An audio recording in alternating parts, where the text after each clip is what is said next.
Всем привет! Сегодня хочу с вами поделиться своими страхами, которые я получила, пока училась академизму, рисунку, живописи. Это было и в художественной школе, и в училище. Я училась как раз-таки в той классической школе, достаточно старой, когда кроме академизма практически ничего и не было. И, собственно говоря, от этого ряд проблем и каких-то страхов, блоков, которые у меня до сих пор есть, с которыми я борюсь, и которые иногда мне не позволяют почувствовать себя более счастливым и раскованным человеком, потому что зачастую я заметила, что все эти правила и какие-то каноны, иногда даже выдуманные, надуманные учителями, они по большей части сковывают, обезоруживают, убеждают, что ты не очень и так далее. В общем, хочу с вами поделиться, возможно, у кого-то тоже такое есть, и вы можете поделиться в комментариях. Так вот, первый и самый главный страх, который в меня вселили, это то, что академизм, в целом, это настолько что-то сложное, настолько что-то высшее какое-то искусство, которого достигнуть может не каждый. То есть это как-то преподавалось как высшее существо, что все мы тут какие-то там рисовальщики, не художники, а только постигнув академизм, мы можем считаться художниками, но чтобы туда дойти, это нужно очень сильно постараться, и вообще не каждый из нас может, не каждый из нас талантлив, даже если вы будете много заниматься, не факт, что у вас что-то получится.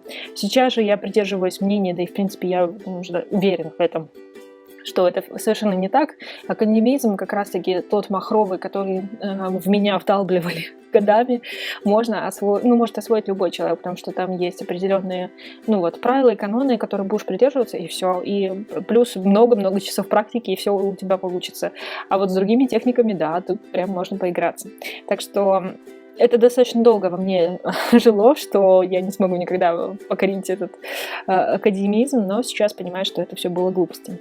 Второй, не то что страх, но такое ощущение, что вот симметрия и овалы, и перспективу, в общем, это нужно делать до посинения. То есть должно быть все точно симметрично, все пропорции соблюдены, обязательно все овалы должны правильно раскрываться, то есть нужно рисовать эти овалы просто до момента, что ты уже сотрешь бумагу, потому что они должны быть обязательно, никак иначе. Вы что?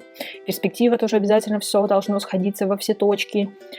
С одной стороны, это, конечно, хорошо, потому что это хорошо развивает глазомер, ты хорошо потом ориентируешься в пространстве, гораздо быстрее рисуешь, строишь и так далее.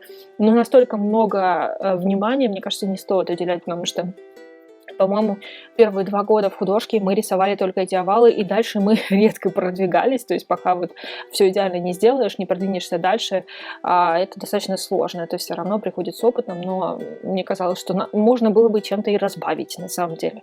Хотя вот сейчас я могу сказать о том, что, во-первых, я хорошо и быстро их рисую, эти овалы, потому что все-таки эта практика дала о себе знать, но в любом случае важно передать форму, мне кажется, не важно, насколько точно и симметрично, если в целом предмет похож, то как бы уже и классно, зачем себя истязать такими часами, перерисовыванием. Мне кажется, главное характер, пластику предмета передать, и все остальное уже такое наживное.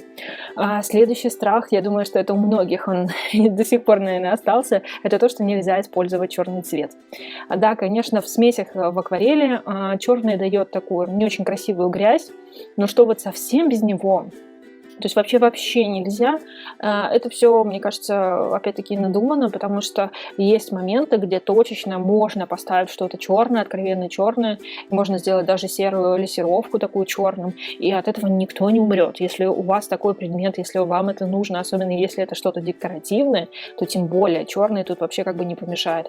Но я, повторюсь, я росла как раз-таки на махровом академизме, и у нас даже изымали из кювету с черным, и если, не дай бог, там был белый, и это уже с истериками, что вот и черный, и белый, это какая-то такая запретная зона, у нас изымали, ругали, если мы туда тыкались кисточками. В общем, это была какая-то истерика. Сейчас же я прекрасно понимаю, что и белый хорош для каких-то определенных целей, если вы хотите что-то такое мармеладно-ванильное такое сделать, что-то пастельное, красивое.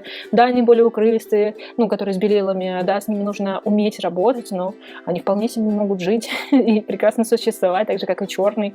Но, честно признаюсь, я очень долго не пользовалась черным, хотя я очень много делала эскизов для работы, где черный был вообще не помешал, но я упорно делала без него, из-за чего теряла немного контрастность, и мои работы были не такими уж и яркими. И следующий, не то что страх, но такое наставление, которое заставляет очень долго мучительно мучиться долгие годы. Это то, что нужно обязательно все рисовать с натуры. Вот абсолютно все. Никакие там фотографии, референсы, ничего. Все только с натуры. Ищите натуру и рисуйте только с нее. Не знаю, может быть, это только у меня было, но как бы это была истерика, потому что иногда ты не можешь найти нужную тебе натуру, и тебе приходится все переделывать под то, что уже есть, и ничего нельзя добавить из головы, ничего поменять. Это был какой-то кошмар, для меня это было абсолютно непонятно. Но, кстати, именно вот этот страх сломался еще в училище, потому что у меня была хорошая, адекватная преподавательница по рисунку живописи, и она первые, там, наверное, года 3 она, да, давала нам академизм, немного такой разбавленный, а на 4-й год она нам уже разрешила делать все, что мы хотим, кучу техник мы попробовали, и фантазийные всякие штуки, то есть она уже, дав нам хорошую базу, она нам разрешила пошалить немного, и тогда я поняла, что можно из головы рисовать, можно и с референсом рисовать, то есть она научила нас искать эти самые референсы, то есть если там на одной фотографии нравится рука, на другой там как волосы лежат, это все можно совместить, и не обязательно искать все на одном человеке, и натуру природы тоже, если ты знаешь определенные законы, как, что, зачем и почему рисуется, например, природу, ты спокойно можешь рисовать ее из фотографий, зачем тебе, не знаю, в 5 утра куда-то бежать, восход ловить. Иногда можно нарисовать и с фотографией. В этом абсолютно ничего такого нету, потому что на самом деле практически все этим пользуются, и современные художники, и прошлого века тоже. Как только, мне кажется, появилась фотография, тут же появились художники, которые начали рисовать как раз-таки с фотографией. И последний страх, который, это мой такой личный затык, с которым я очень сейчас отчаянно борюсь, это то, что академизм нам предписывает, что мы должны очень долго и тщательно корпеть над каждой работой. То есть каждая работа должна быть проработанная. Никаких тебе эскизов, никаких быстрых скетчей нет, только вот четкая проработка, все очень натуралистично, но живописно, все должно быть там, если акварель, то обязательно прозрачное, а если графика, то достаточно контрастная и так далее.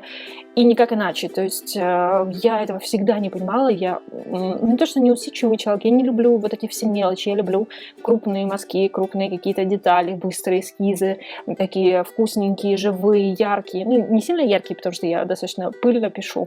Но все равно я не из тех, кто долго-долго будет сидеть выписывать. Это не мой характер, не мой темперамент. Это не совпадает со мной. И мне было всегда очень сложно сидеть и выписывать это все неделями. То есть я знаю пример того, что в классическом художественном училище, которое было рядом с нашим, там на последнем курсе полгода, весь семестр, рисовали только одну работу, где было несколько обнаженных фигур, они были в интерьере с какими-то коврами, но это полгода одну и ту же работу они рисовали, и самое смешное было в том, что там один ковер они случайно пропалили, студенты заменили его на другой, но дело было в том, что был красный ковер, постелили зеленый и обнаружили это только в конце, когда уже начали прописывать рефлексы на телах, и у части студентов были красные, у части были зеленые, в общем, начали выяснять, что же там такое. Поэтому для меня это вообще как-то не близка эта тема. И за счет того, что раньше говорила, что только так и никак иначе, мне было очень тяжело. Это как-то, было против моей натуры. Сейчас же я поняла, что и скетчи, и быстрые наброски, и непроработанные детально вещи, которые просто такими большими объемами сделаны, они тоже имеют право на жизнь, они тоже имеют право считаться полноценными рисунками. И не обязательно маслом писать, можно и акварелью писать, можно чем угодно, и гуашью, которая раньше вообще считалась детской. Всем можно писать, наслаждаться и создавать потрясающие картины. Тут нет вообще никаких ограничений, поэтому для меня это было такое освобождение прямо-таки из крепости академизма, очень приятно. Так что вот такие вот у меня были страхи, с которыми я до сих пор борюсь, какие-то уже поборола, но они тянутся достаточно долго за счет того, что я очень долго в этой сфере. Но у меня есть уже успехи. Так что делитесь своими страхами, подписывайтесь, ставьте лайк. До следующих историй. Пока-пока.